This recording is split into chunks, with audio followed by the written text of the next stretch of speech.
Infórmate. Retomar el tema del fraude electoral. El fraude tiene muchas formas, una de ellas es a pie de casilla, pero una de las formas que ha tenido es también el fraude cibernético, en el que a veces han sido cómplices los organismos electorales. Entonces, mi pregunta sería la siguiente. Aquí las elecciones son de las más caras del mundo. Cuestan más o menos $11 por persona, que es lo que cuestan en Estados Unidos. Y hay elecciones que han llegado a costar $25 por persona. En cambio, en lugares como Francia, la elección cuesta $1 por persona, o en Rusia, $0.50 por persona. Esto se debe a que hay un financiamiento muy grande a los partidos y también a los organismos electorales. Hay que recordar que el presidente del INE, aquí se ha informado ya, gana 178,000 pesos mensuales, y pensemos en todos los funcionarios que tienen sueldos desmedidos. Entonces, la pregunta sería si se ha considerado hacer una nueva reforma electoral para tratar de que los organismos electorales tengan un grado mayor de imparcialidad, y también para que la elección no cueste tanto en un país que tiene tantas carencias. Gracias. Voy a dejar la investidura en el perchero imaginario, porque me pueden, sí, solo lo que se puede como decir, se dice en el sí. béisbol, me pueden multar y hasta arrestar. Ok, entonces no. Entonces mejor no. Bueno, que quede ahí. Como diría mi paisano Chicoche, bueno, no, tampoco, no digo nada. Pero sí vamos a tener que seguir hablando de la democracia. Sobre eso no podemos callarnos. Tiene que haber democracia en el país. Se tienen que acabar los fraudes electorales. Es una vergüenza lo que hemos vivido en materia de democracia. Por siglos no ha habido democracia en México. Es de los países del mundo con más atraso en materia de democracia. Es el país con más fraudes electorales en la historia.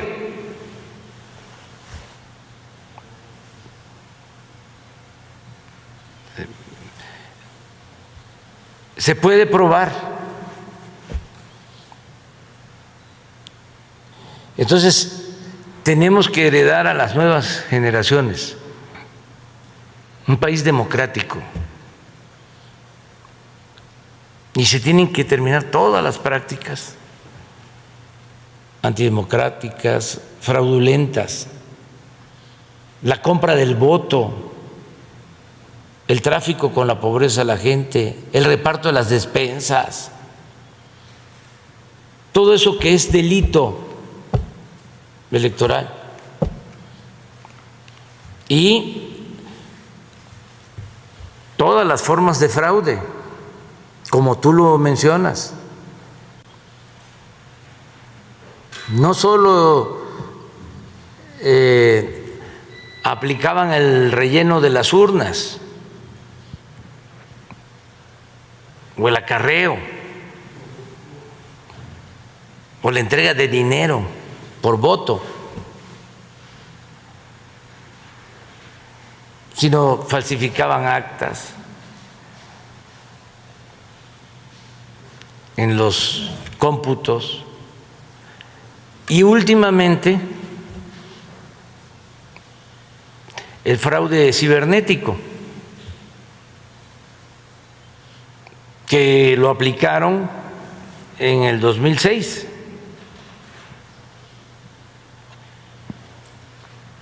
Un diplomático que fue embajador, y ese fue su premio, en Washington.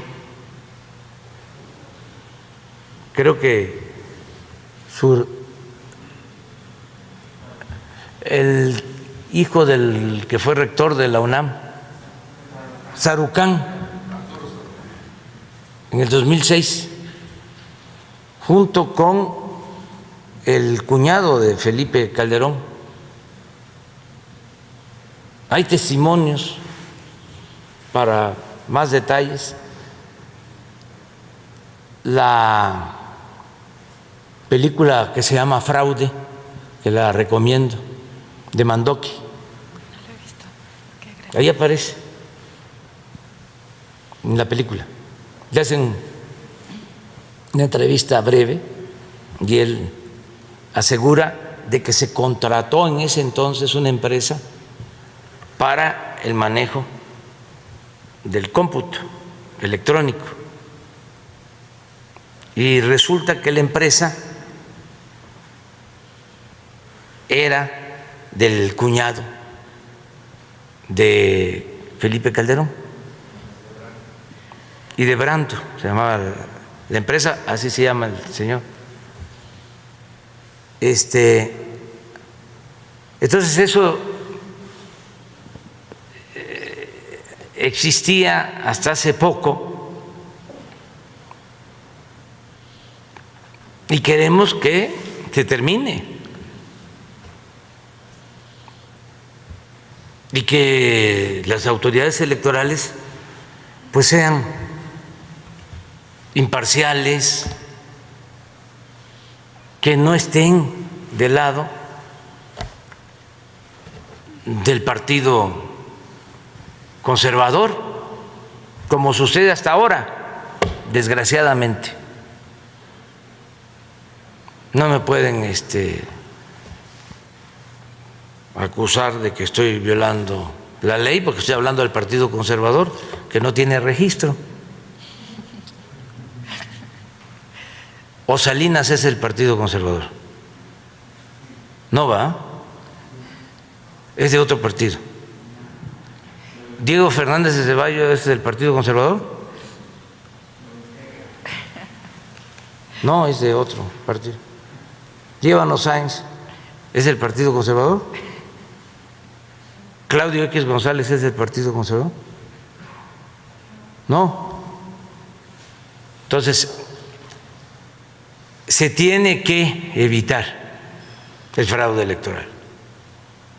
Y el manejo del fraude también en medios de información.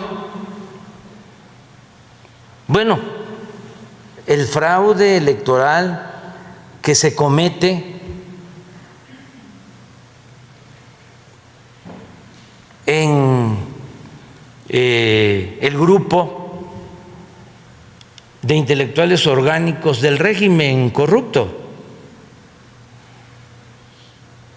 porque ellos son los que avalan el fraude. En el 2006, los abajo firmantes, que ya no eran tantos, a los que ahora son consejeros, firmaron asegurando de que las elecciones habían sido limpias.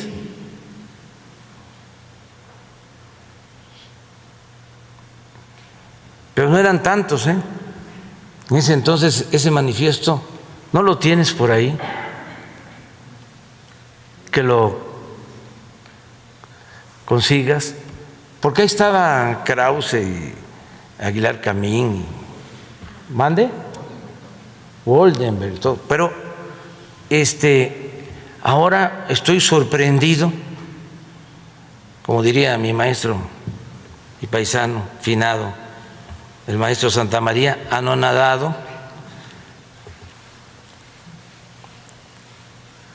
de que firmaron hace poco otro manifiesto, pero ya son 2.200 intelectuales ¿De dónde salieron tantos? De Krause y de Aguilar Camín. Nosotros estamos viendo que uno de los problemas del país, parte de la decadencia, fue que todo el grupo de académicos e intelectuales fue cooptado desde Salinas. Fueron muy pocos los que se mantuvieron con independencia durante el periodo neoliberal. La mayoría fue cooptado, desde contratos para empresas editoriales jugosísimos hasta becas.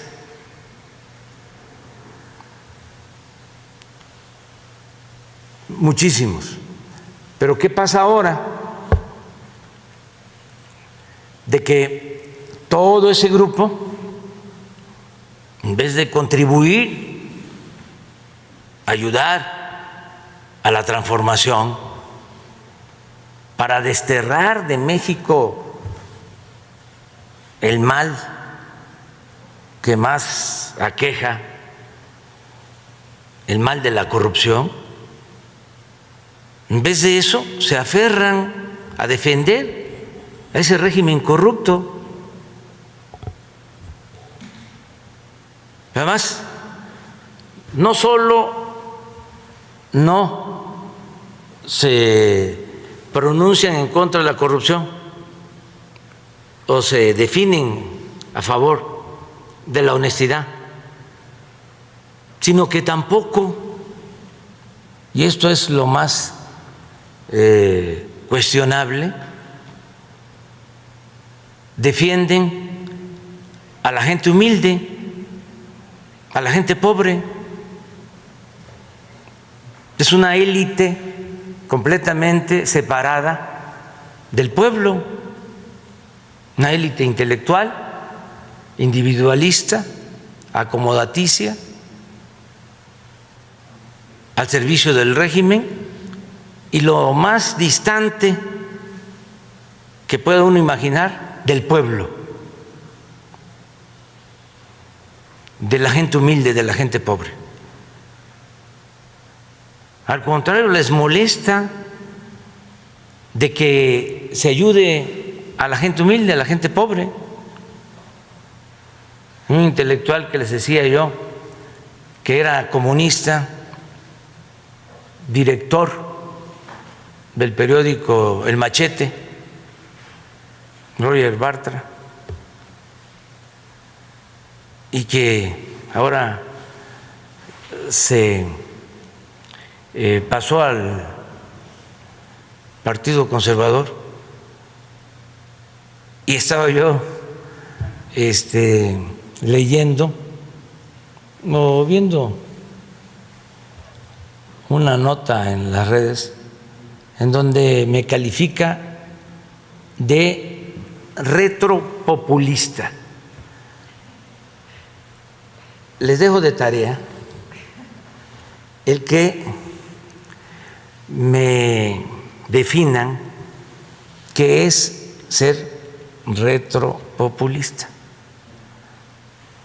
porque si apoyar a los pobres es ser retropopulista, pues entonces que me apunten en la lista. Es como lo de Krause, ¿no? Mesiánico, tropical. Pero sí que me sorprendió porque acuñó este nuevo término para la ciencia social, el retropopulismo. Entonces, en el caso de el INE, tenemos que buscar que esté a la altura de las circunstancias, que respeten la voluntad del pueblo, que haya elecciones limpias y libres. Pero eso, como tú también lo sostienes, yo lo comparto, depende de la gente. La libertad no se implora, la libertad se conquista. No es saber los directivos o consejeros del INE van a ser los jueces y ya. Nosotros como ciudadanos no hagamos nada. No,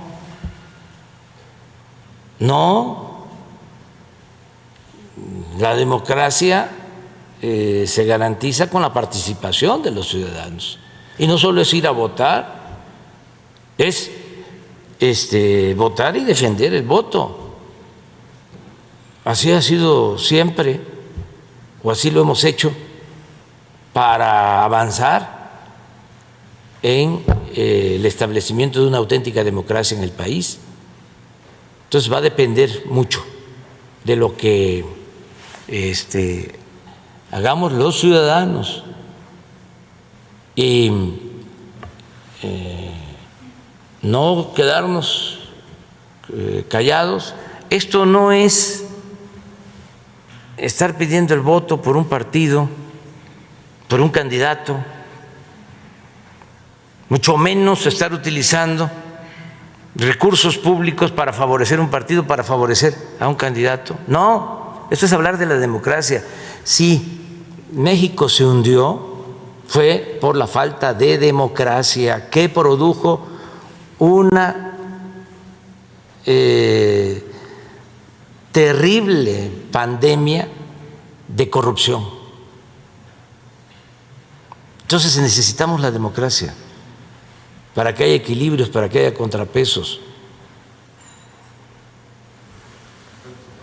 Este es el desplegado. A ver. Bueno, no lo voy a leer, pero a los abajo firmantes.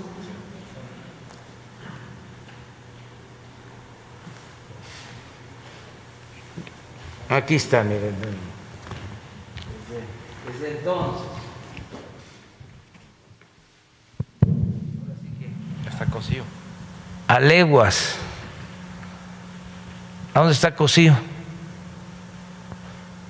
Debe de estar por aquí. Miren quién está aquí. Leo Zuckerman.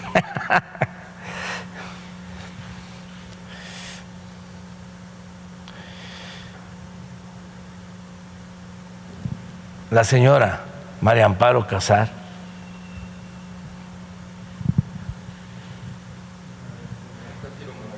¿A dónde está Ciro Murayán? Ah, acá está. Es consejero actual. Es el que me quiere arrestar. Pero eso es otro asunto. Ellos avalaron el fraude del 2006. ¿Y a dónde está Krause? Aquí. Ah, no, también. Papá Enrique Krause, el hijo. No se vayan a sentir ofendidos, Nada más que parte de los cambios es que ahora podemos llevar a cabo este debate. Antes, pues no se podía. Nada más ellos tenían el micrófono, la palabra. Y ahora, en los medios convencionales predominan, siguen teniendo los espacios, los tiempos. Y les decía yo que en el último manifiesto ya son 2.200, porque en todo el periodo neoliberal esos dos agrupamientos de intelectuales, el manejado por Krause y el manejado por Héctor Aguilar Camín, lo acapararon todo. ¿Y qué dejaron? Una intelectualidad conservadora, cooptada, al servicio de una minoría rapaz. Eso es lo que quedó. El otro día estaba yo haciendo un recuento, y ojalá no los vaya a perjudicar, de cuántos intelectuales de renombre, porque pueden haber muchos otros, han asumido una postura consecuente y eran, según mis cálculos, 10. Incluía yo a Elenita Poniatowska, incluía a Lorenzo Meyer, me llevó 2, a Enrique Galván, 3. Luego, de los mayores, porque falleció Monsi, falleció Gutiérrez Vega, Chema Pérez Gay, Pitol, este gran escritor que siempre nos ayudó, fallecido, el que escribió Noticias del Imperio, Fernando del Paso, todos ellos nos ayudaron, Arnaldo Córdoba, hasta, bueno, Luis Javier Garrido, todos ellos nos ayudaron. Me acuerdo que en una reunión con ellos se discutió, bueno, no lo puedo mencionar, pero el nombre del nuevo movimiento, y todos ellos opinaron y todo. Bueno, pero nos quedamos con muy pocos. Recuerdo estos 3, y luego intermedios,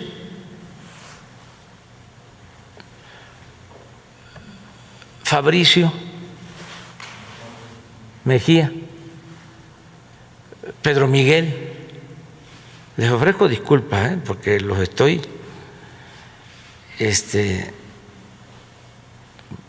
balconeando. Se van a poner rabiosos los conservadores con ellos, pero bueno, ya están acostumbrados.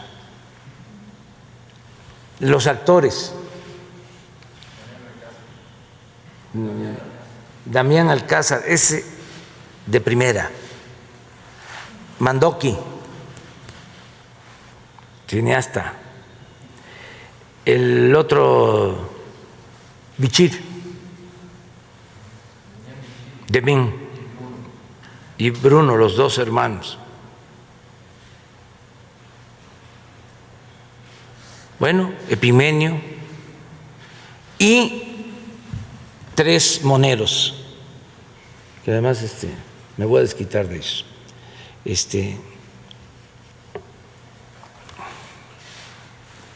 Dando a conocer sus nombres: Hernández, Helguera y el Fisgón. Y hasta ahí, de los, imagínense cuántos contamos, como 10, ¿no? En total. Para 2.200 es un gran desequilibrio, un desbalance.